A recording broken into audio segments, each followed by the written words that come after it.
The November elections are approaching quickly, now just 24 days away. And with time ticking down, election workers are busy getting everything ready to count every ballot. And at the same time, they're also adapting to a new reality, a steady stream of threats to their safety and to the vote counting process. As Denver 7's Rob Harris is finding out tonight, those threats are already impacting polling places. This is really taking a toll on some of us. The FBI and DOJ have been tracking huge increases in threats to election officials. And Colorado is one of 7 states that has a lion's share of threats that could potentially be criminal. Now, all the states on the list have something important in common. They all either had audits, recounts, or lawsuits following the 2020 election. The DOJ says about 46% of these threats have come through emails and 26% through social media posts. And importantly, almost half came from outside of the state of the targeted election official, showing just how far disinformation can spread.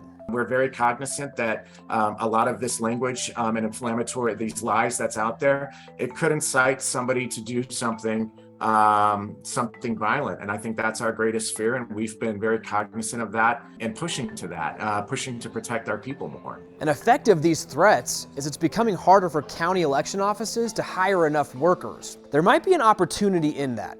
Volunteers are always welcome to come in and serve as poll workers or election judges.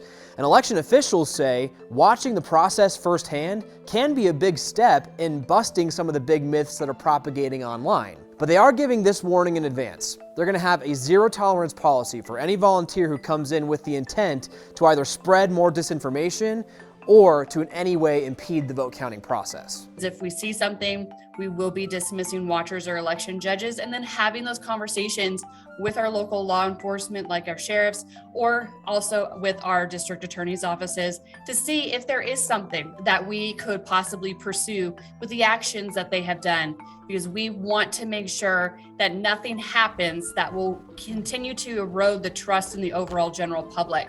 For Denver 7, I'm Rob Harris. And Colorado's Secretary of State has been a target of these threats. Jenna Griswold says she and her family have received numerous threats since the 2020 presidential election. And just last week, Travis Ford of Nebraska was sentenced to 18 months in prison for threatening Griswold over social media. Ford will report to federal prison in January. And as we get closer to Election Day, which is November 8th, I wanted to point out some important dates and information you need to keep in mind. Ballots will be mailed out starting Monday. Early voting will begin 1 week later on Monday, October 24th, and people who want to mail in their ballots should do so by Monday, October 31st. Ballots have to be returned to a drop box or a vote center by 7 p.m. on Election Day. And you can always go visit govotecolorado.gov to register to vote and to find a drop box or voting center for you.